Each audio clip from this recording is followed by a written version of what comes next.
प्रदेश में मैंने महसूस कर लिया कि इस बार सत्ता की चाबी आपके हाथ में आने वाली है। आपके बगैर किसी की सरकार नहीं बनेगी।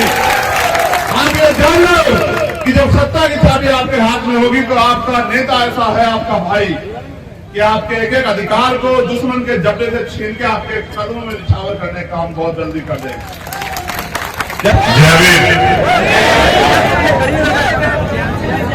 देखो, मैं समझता हूं कि पिछले 5-6 घंटे से आप लोग इस कड़ी धूप में बहुत ही कंजस्टेड जगह में, क्योंकि आपकी संख्या ज्यादा है और यहाँ जगह कम है, आप लंबे समय से बैठे हुए हैं। हम तो यहाँ मंच पे बैठे हैं, यहाँ हवा भी लग रही है, लेकिन वहां तो आपके चेहरे बता रहे हैं कि हवा भी नहीं लग रही है। तो मैं आपके तकलीफ को तो समझता हूं, लेकिन मैं ये भी कहना चाहता हूं कि आज हालात कुछ ऐसे ही हैं। इस तकलीफ को तो हम लोग सह सकते हैं, लेकिन जो एक घाव जो शरीर पे लगे हों वो दिखते हैं, लेकिन जो घाव मन में लग जाए, दिल में लग जाए, वो नहीं दिखते। तो हमारे जख्म, हमारे घाव बड़े गहरे हो चुके हैं।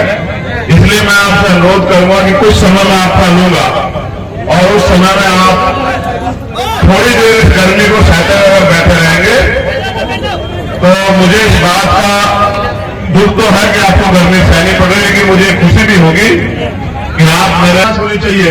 आज में सीबीआई जांच हुई, नीचे भी इनकी सरकार, ऊपर भी इनकी सरकार, और परिणाम ये हुए कि सीबीआई जांच में भी कुछ नहीं आया। मैं आपको ये बात इसलिए कह रहा हूं, मैं आपको इसलिए दर्द इसलिए याद दिला रहा हूं कि हम दुश्मन को ताकत देते उम्मीद करते हैं कि हमारा भला करेंगे। आप ये सोचो, जहां आज भी देश में जातिवाद है, जहां आज भी देश में गैर बराबरी है, वहां ये लोग आपको अधिकारों का जीवन, सम्मान का जीवन देने के लिए तैयार है क्या? अगर नहीं तैयार है तो बाबा साहब अम्बेडकर की बात को मान के आप क्यों अपनी ताकत नहीं बनाते? ये डबरा है, ग्वालियर है, चंबल है, ये क्रांति की भूमि है। चंबल का इतिहास पूरे देश दुनिया में पढ़ा जाता है कि चंबल में बागी पैदा होते हैं। चंबल के बागियों को अब क्योंकि लोकतंत्र भारत में है, बागी बनना चाहिए, लेकिन इस बार हथियार नहीं, इस बार संविधान उठाना चाहिए और कलम की ताकत के लिए लगना चाहिए। मेरे बहुजन समाज के लोगों, आज हमें बाबा साहब अम्बेडकर की इस बात के साथ खड़े होने की देर है कि राजनीतिक सत्ता वो चाबी है जो आपकी सारी परेशानियों का हल कर सकती है। आज हमें बाबा साहब अम्बेडकर की उस बात के साथ खड़े होने की देर है जब वो ये कहते हैं कि राजनीति में हिस्सेदारी न करने का सबसे बड़ा नुकसान ये है कि अरब के लोग आपके ऊपर शासन करते हैं। आज आपको काफी आराम से इस बात के साथ खड़ा होना चाहिए जिसमें वो कहते हैं कि मुर्दा लोग मिशन नहीं चलाते और जिंदा लोग रुपए नहीं देते। आज मैंने काफी आराम से इस बात के साथ में खड़ा होना चाहिए कि वोट की रक्षा बहन बेटी की रक्षा की तरह करनी चाहिए। आप ये सोचो, इस मध्य प्रदेश में 90% बहुजन समाज में से अगर हम 40-45% बहुजन समाज को भी अपने साथ जोड़ ले, भाईचारा पैदा कर ले और वोट की शक्ति के लिए गांव-गांव जाके बूथ कमेटियां बना के, सेक्टर कमेटियां बना के संघर्ष करें और यहां हम लोग ताकत में आ जाए, तो क्या अभी कभी आपको किसी अन्याय के, क्या आपके साथ अन्याय होगा? पहली बात। या फिर अगर अन्याय की कोई घटना हो जाएगी तो आपको आंदोलन करने पड़ेंगे। आपने देखा कि जब 10% आर्थिक आधार पर आरक्षण लागू हुआ, क्या किसने धरना किया? क्या आंदोलन किया? क्या कोई ज्ञापन दिया? जिनकी राज सत्ता होती है, जिनके पास ताकत होती है, उनको अधिकार मिलते हैं। जिनके पास राज सत्ता नहीं होती उनको जूते 4 मिलते हैं। हमें ये तय करना पड़ेगा कि हमें जूते चाहिए या हमें जो है अधिकार चाहिए। मैं कई घटनाओं पे जिक्र करूंगा। एक बात आपको कहना चाहता हूं, जो नौजवान नेता हमारे तैयार हो गए, वो मेरी बात पे गौर करें। ये मेरा संदेश है आपको। हमारे सम्मानित जिलाध्यक्ष भी यहां मौजूद हैं, हमारे कार्यक्रम के आयोजक वो भी जो है भाई सत्येंद्र जी, वो भी नौजवान हैं, हमारे प्रदेश के प्रभारी और अध्यक्ष भी नौजवान हैं सारे। मैं आपसे संदेश के तौर पे कहना चाहता हूं, हम नौजवानों के कंधे पे मिशन को आगे बढ़ाने के साथ साथ इस इतने बड़े समाज की भी जिम्मेदारी है। अगर ये पीढ़ी नहीं लड़ेगी तो आपको लगता है कि क्या इतने अवसर, इतने अधिकार बचेंगे आने वाले समय में कि आने वाली पीढ़ी देश में लड़ पाएंगी? हम जितने नौजवान बैठे हैं, आप मेहनत मजदूरी करके क्योंकि हम पढ़े लिखे नौजवान हैं, हम लोग रोजगार छोटा मोटा करके आगे बढ़ सकते हैं। लेकिन आज हम किसके लिए लड़ रहे हैं? क्या आपने कभी सोचने का प्रयास किया? आज हम अपने लिए नहीं लड़ रहे, आज हम अपनी आने वाली पीढ़ियों के लिए लड़ रहे हैं कि अगर हम लोग नहीं लड़े तो हमारे आने वाली पीढ़ियों के हिस्से में क्या बचेगा। आपके घर में जो 4, 6, 7, 10 साल के बच्चे हैं, 12 साल के बच्चे हैं, कल जब अधिकार खत्म हो जाएंगे वो आपसे पूछेंगे कि जब अधिकार छीन रहे थे आप क्या कर रहे थे भैया, आप क्या कर रहे थे चाचा, आप क्या कर रहे थे ताऊ, क्या जवाब दोगे तब आप? देखो, जब जिम्मेदारी हमारे कंधों में है, हमें दूसरे की तरफ नहीं देखना वो क्या कर रहा है, हमें मेहनत करनी है। मैं आपको बताना चाहता हूं आपको क्या करना है। आपको गांव देहात में निकलना है, हर विधानसभा में अपने 200 सक्रिय कार्यकर्ता खड़े करने हैं। उन सक्रिय कार्यकर्ताओं को, एक एक कार्यकर्ताओं को 4-4 बूथ होंगे मुश्किल से यहाँ विधानसभाओं में, हर एक कार्यकर्ताओं को 2 बूथ बनाने की जिम्मेदारी देनी है। जब आपके बूथ पे 30 से 35 लोग आपके संगठन से, आपकी पार्टी से जुड़ जाएंगे और वो लोग मेहनत करेंगे 3 महीने, तो आप बूथ जीत के आओगे। जो बूथ जीत के आएगा वो विधानसभा जीतेगा, जो विधानसभा जीत के आएगा, जिनके ज्यादा विधायक होंगे उनकी सरकार बनेगी। जिनकी सरकार बनेगी उनके समाज के साथ कोई खिलवाड़ नहीं कर पाएगा, उनके समाज के साथ कोई अन्याय नहीं कर पाएगा, उनके समाज के आकाश बदल कर हत्या ना होगी, उनके साथ 2 अप्रैल जैसी खून के लिए होली नहीं खेली जाएगी। ये बात मैं आपको बताना चाहता हूं। आप ये सोचते हो कि आपका काम कोई और करेगा? आप ये सोचो, मुकाबला किनसे है? मुकाबला उनसे है जो ईमानदार नहीं है, जो झूठे हैं, फरेबी हैं, लुटेरे हैं, भ्रष्टाचारी हैं, गुंडे हैं, उनसे मुकाबला है। वो 5 बजे उठ के झूठ फैलाते हैं। हम एक दिन सभा करके सोच रहे हैं कि हमारा राज आ जाएगा, ये तो संभव नहीं। इसलिए ये जो बहुजन समाज के लोग हैं, जो भूखे तो रह सकते हैं लेकिन अपमानित होकर नहीं रह सकते, जिनके दिल में पीड़ा है, जो गुलामी की बेड़ियां काटना चाहते हैं, उन वीर नौजवानों को मैं कहना चाहता हूं कि इतिहास आपको बुला रहा है, इतिहास आपको याद कर रहा है कि आने वाले समय में आपको किस नाम से जाना जाए। इस नाम से जाना जाए कि आपने अपने कंधों पे इस समाज को आगे बढ़ाने का काम किया, या आप चुपचाप उस समय सहते रहे जब अधिकार छीन रहे थे। आपको वीरों की श्रेणी में शामिल होना है या आप गद्दारों की श्रेणी में जाना चाहते हैं, आपको तय करना पड़ेगा। इसलिए मैं आपसे सवाल कर रहा हूं। आप पढ़े लिखे हैं, नौजवान है, कोई कमी आप में नहीं है, रोटी आप भी खाते हैं। कुदरत ने 2 हाथ, 2 पैर, एक अच्छा दिमाग, एक अच्छा शरीर आपको दिया है। आप भी आगे बढ़ सकते हो अगर आप गांव देहात में जाके बहुजन समाज के लोगों में भाईचारा पैदा करने का काम करो। जिस दिन से मैं भाईचारे के लिए लगा हूं, ये तोड़ने का प्रयास कर रहे हैं। आप ये जान लो, छोटी छोटी घटनाओं से हमें अपनी एकता को दिखाने नहीं देना है, क्योंकि ये सोचो, ये साजिश करके हमारी एकता को तोड़ेंगे। आज हमारी एकता तोड़ रहे, कल हमें अधिकारों से वंचित कर देंगे। अगर हमें स्वाभिमान सम्मान के साथ जीना है तो हमें अधिकार लेने पड़ेंगे। अधिकार मांगने से नहीं मिलते, अधिकार छीनने पड़ते हैं। इसलिए मैं आपसे कह रहा हूं कि जो फसल आपने तैयार की है मेहनत करके, सिर्फ साधारण भाषा में समझे गांव की, कि जो फसल आपने तैयार की कर दी है, उस फसल को घर तक लाओगे कैसे? जो फसल आपके खेत में खड़ी है उसको घर तक पहुंचाओगे कैसे? अगर फसल जो खेत में खड़ी है उस पर प्राकृतिक मार भी होगी, आंधी आ जाएगी, फसल गिर जाएगी, ओला पड़ जाएगा, फसल गिर जाएगी, बारिश आ जाएगी, फसल डूब जाएगी, कोई चोर चुरा ले जाएगा, कोई आग लगा देगा। ये जो फसल आपने बहुजन समाज की तैयार की है, अगर आप बूथ के जरिए उसको संगठित नहीं करोगे, यानी कि फसल को काटने वाले, फसल को इकट्ठा करने वाले, फसल को ढोके घर तक लाने वाले तैयार नहीं करोगे, बूथ पे कार्यकर्ता ईमानदार समर्पित, तो फसल आपकी होगी और वो घर किसी और के जाएगी। जब फसल आपकी होगी और घर किसी और के जाएगी तो भला किसी का होगा। आपके हिस्से में सिर्फ और सिर्फ बेबसी, लाचारी और आप हाथ बनते रह जाओगे। इसलिए मैं आपसे कहना चाहता हूं कि अपने बूथ के संगठन को मजबूत करो, विश्वास करो। आपकी दृढ़ इच्छा के सामने ना तो बारिश आपके हौसले को गिरा सकती, ना ये आंधी तूफान आपके हौसले को हिला सकता। मैं आपको जानता हूं, आप बाबा साहब अम्बेडकर के वंशज हो, आप शहीद आजम भगत सिंह के वंशज हो। आपको अपनी ताकत को पहचानना पड़ेगा। इस आंधी तूफान से बड़ी आंधी चल रही है आपके अधिकारों के खिलाफ। उन अधिकारों के खिलाफ जो आंधी चल रही है, उस आंधी को आपको रास्ता उसका मोड़ना पड़ेगा, उस आंधी को आपको रोकना पड़ेगा। अगर नहीं रोकोगे तो फिर कल ऐसा हो जाएगा कि 1950 से पहले का भारत लौट आएगा।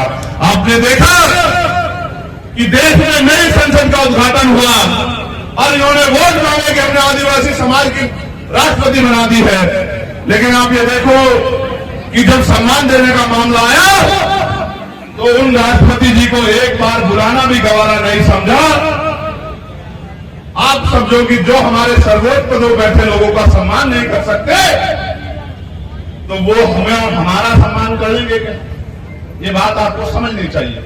इसलिए क्योंकि कई मामले मेरी जानकारी में आए, उससे पहले मैं आपसे कहना चाहता हूं कि जिन्होंने नीले पत्ते गले में डाले हैं, जो हमारे नौजवान गुर्जर समाज के भी नेता पिछली बार मेरी गाड़ी में बैठ के मुझसे बहुत देर तक जिन्होंने वार्ता की थी, उनको भी मैं कहना चाहता हूं कि इतिहास रुकेगा नहीं, समय रुकेगा नहीं। इतिहास आपके लिए भी समय रोक के खड़ा नहीं होगा। आपको भी आज से लगना पड़ेगा, भाईचारा पैदा करना पड़ेगा देहात में जाके। जो पिछड़े वर्ग के और हमारे कुशवाहा मौर्य साकेत और जो हमारे जो पिछड़े वर्ग के लोग हैं, उनको भी मैं नौजवान साथियों को, अपने नेताओं को कहना चाहता हूं कि आपको भी गांव देहात में जाके भाईचारा पैदा करना पड़ेगा और वोट की शक्ति इकट्ठी करके आजाद समाज पार्टी के साथ खड़ा होना पड़ेगा। जब सत्ता की छाती हमारे हाथ में होगी, मेरी बात को आप लिख लो कि मध्य प्रदेश में मैंने महसूस कर लिया कि इस बार सत्ता की चाबी आपके हाथ में आने वाली है। आपके बगैर किसी की सरकार नहीं बनेगी। आप ये जान लो कि जब सत्ता की चाबी आपके हाथ में होगी तो आपका नेता ऐसा है, आपका भाई, कि आपके एक एक अधिकार को दुश्मन के जबड़े से छीन के आपके कदमों में निछावर करने का काम बहुत जल्दी कर देंगे। जैसे टीकरा गांव में आदिवासी समाज की झोपड़ी तोड़ी जा रही है, 40 आदिवासी मोहना से आए हैं, वो हमसे निवेदन कर रहे हैं, उनके कॉलेज भी मेरे पास है कि भाई हमारी सरकार को उन्होंने लिखा, देखो सुनो ये सरकार कितनी हितैषी है। 15 साल से 70 घर की बस्ती बसी हुई है और मुख्यमंत्री शिवराज सिंह चौहान जी उसको प्राइवेट कंपनी को सौंपना चाहते हैं और वो कह रहे हैं नहीं हटोगे तो बुलडोजर चला देंगे। आप ये बताओ, सरकार का काम लोगों को बसाना है या उजाड़ना है? आप बताओ सब लोग। जो अपने प्रदेश की जनता को उजाड़ना चाहते हैं वो सरकार क्या गरीबों के लिए अच्छी है? तो मैं अपने भाइयों को वचन देता हूं कि जब भी आपके साथ अन्याय की बात आएगी या कोई ऐसा मामला आएगा, भीमार में आजाद समाज पार्टी के लोग कंधे से कंधा मिला के आपके साथ खड़े रहेंगे। मध्य प्रदेश सरकार ने अभी सरकारी बसें बंद कर दी है, जिससे नौजवान लोगों को जो रोजगार मिल रहा था वो लगभग खत्म सा हो गया उन विभागों में। हमारी पार्टी के लोग कह रहे हैं कि जैसे हमारी सरकार बनेगी हम युवाओं को रोजगार देने का काम करेंगे। इसके बाद कई ऐसे मामले जिनको मुझे आपको बताना, जैसे बैकलॉग भर्ती, हम 12 फरवरी को इकट्ठा हुए थे भोपाल में। बैकलॉग के पदों पे कोई भर्ती नहीं की जा रही है। SC ST OBC के नौजवान सड़क पे धूल भाग रहे हैं। SC ST OBC के लिए प्रमोशन में आरक्षण की मांग हमने की थी, उस पर सरकार ने कोई कदम नहीं उठाया। आकाश गुजर का परिवार भाई यहाँ है, उनको अभी तक न्याय नहीं मिला, फास्टर कोर्ट में मुकदमा नहीं चला, कोई मुआवजा नहीं मिला है। हमने मांग की थी कि जाति का जनगणना कराई जाए, अभी तक कोई मांग पूरी नहीं हुई। OBC 27% आरक्षण जो दिया जा रहा था वो भी अभी पूरा नहीं दिया जा रहा है। डबरा क्षेत्र में SC ST की जमीनों को दबंग कब्जा कर रहे, उनको मालिकाना हक दिलवाए जाए, ये भी हमारी मांग है। मध्य प्रदेश में छात्रवृत्ति घोटाला उजागर किया जाए। चोर मसले भाई, इनके लोग घोटाला करें, इनकी सरकार कहां से उजागर कर देंगे? आपकी सरकार आएगी, हर एक घोटालेबाज को हम लोग जेल भेजने का काम करेंगे। मेरी बात को आप लोग याद रखना। दमोह नगर पालिका में राजस्व विभाग में लगी 2014 से नामांकन पर रोक को तत्काल हटाया जाए। ये कई इस तरह की समस्याएं, कई परेशानियां हमारे सामने हैं। हमने मांग रखी थी कि सरकार इनको सुनेगी, सरकार ने नहीं सुना। एक और मांग ये है, मुझे सफाई कर्मचारी अपने भाई मिले थे कि नगर पालिका में सफाई कर्मचारी अधिकतर महिला पुरुष जो है वो अनपढ़ है। उनकी मांग है कि उनको स्थायी किया जाए। 30 साल हो गए उनको गटर में उतरते सफाई करते हुए। मध्य प्रदेश सरकार कहती है कि इंदौर सबसे साफ शहर है, उज्जैन सबसे साफ शहर है। किसकी वजह से? कोई अधिकारी जीप से जाके वहां सड़क को काटता है क्या? कोई नेता जीप से जाके सड़क को साफ करता है क्या? हमारे समाज के लोग उस सड़क को साफ करते हैं और मेडल इनको मिलता है। इसलिए हमारी ये मांग है कि इनको स्थायी किया जाए। ये तो करें ना करें, मैं आपको वचन देकर कहता हूं कि हमारी सरकार आने पे जो भी भर्ती यहां सफाई कर्मचारियों की होगी वो अस्थायी होगी, सरकारी भर्ती होगी। और जो पुराने भर्ती लोग हैं उनको सबको स्थायी करने का काम हम लोग करेंगे, ये मेरा आपको वादा है। कई भर्तियों के बाद हमने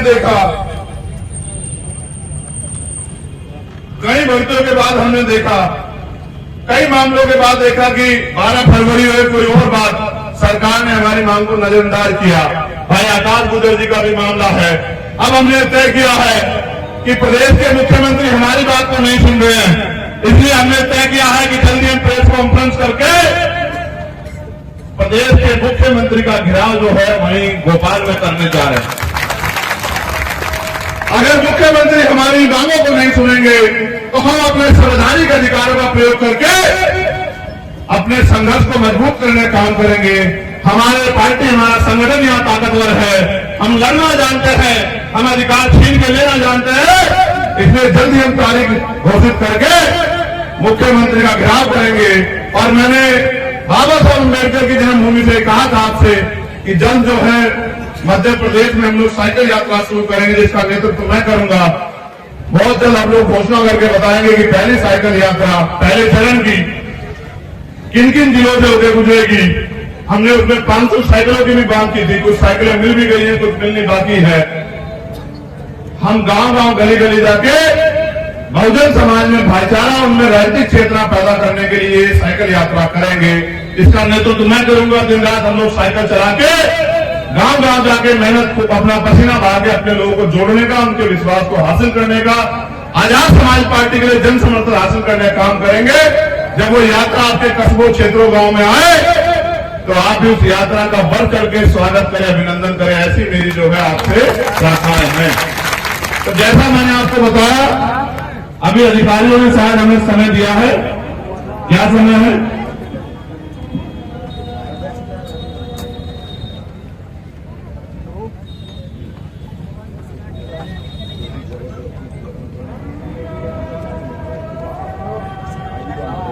साढ़े 6 बजे हम ग्वालियर कलेक्टर से मिलेंगे, अपनी मांग रखेंगे भाई आकाश गुजर जी के मामले को लेके। 6 बजे आईजी से मिलेंगे और 6:30 बजे ग्वालियर कलेक्टर से। और मुरैना के कलेक्टर साहब से उनको मेरा संदेश है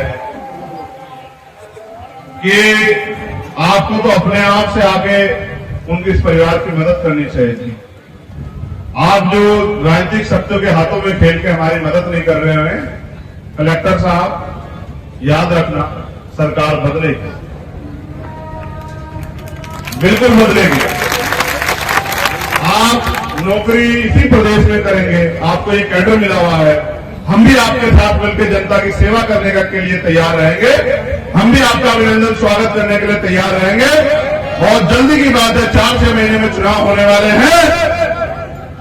जिनके इशारे पे हमारे भाई के हत्यारों को बचाने का काम कर रहे हैं, उनको बचा नहीं पाओगे, इस बात को याद रखना कलेक्टर साहब।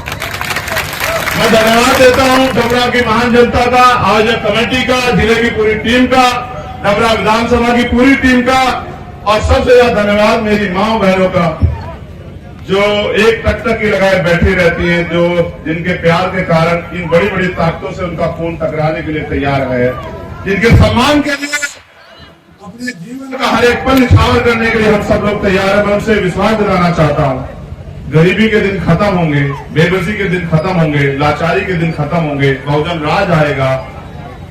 जो सुविधाएं अमीरों को मिल रही हैं वो आपको भी मिलेगी। मैंने वादा घोषणा की है कि हमारी सरकार बनने पे 2 अप्रैल के जो शहीद हैं उन सबके शहीद परिवारों को 1 करोड़ रुपए का मुआवजा, एक सरकारी नौकरी हम लोग देंगे।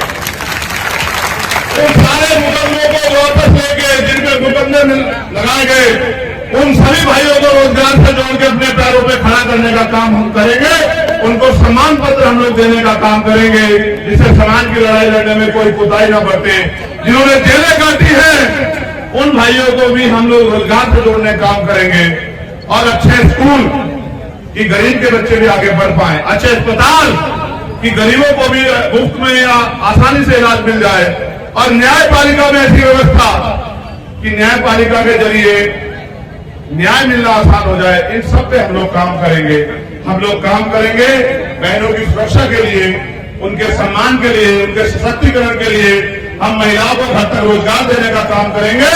मैं अपनी बेटियों से भी कहना चाहता हूं, अपनी बच्चियों बहनों से, खूब पढ़ाई करो, अभी आपके भाई लोग आगे बढ़ रहे हैं, कल हम लोग ताकत में आके आपको रोजगार देने का काम करेंगे। हिम्मत मत हारो। आप बाबा साहब अम्बेडकर की बेटियां हो, आप फूले साहू की बेटियां हो, आप मां रमाबाई की बेटियां हो, आप सावित्रीबाई फूले की बेटियां हो, आगे बढ़ती रहो। इतिहास आपको याद रखेगा, आपके संघर्ष को याद रखेगा। ये कलयुग नहीं है, कलम युग है, और कलम की ताकत के लिए हम लोग आगे बढ़ रहे हैं। बहुत जल्द कलम की ताकत हमारे पास होगी। जब कलम की ताकत हमारे पास होगी, हर शोषित के चेहरे पे खुशी आएगी, हर शोषित के चेहरे पे राज आएगा, हर शोषित को यह एहसास होगा कि आज उनकी गुलामी के दिन कट चुके हैं। उन्हें आप सभी का धन्यवाद और बहुत बहुत बधाई इन साथियों को जिन्होंने मेहनत की। भाई परवेंद्र घोरपड़े जी जो हमारी पाठशाला के हेड हैं, भाई वीरेंद्र बड़ोनिया जी, मक्खन कैन जी, अंकित धुरिया जी, गौरव जी, आकाश जी, हेमंत जी, अजय जी, सतीश जी, दीपक सचिन कैन जी, विक्की, पंकज, राहुल, संदीप, भूपेंद्र, सतीश, शांता, इन सभी कार्यकर्ताओं ने कड़ी धूप में विषम परिस्थितियों में इस प्रोग्राम को सफल करने में भूमिका अदा की। भाई आयोजक सत्येंद्र विद्रोही जी, राहुल वाल्मीकि जी, खेमराज मोदी, नरेंद्र मोदी, साहू जी और बाकी आप सब लोगों के लिए बहुत बहुत धन्यवाद और मंगल कामनाएं।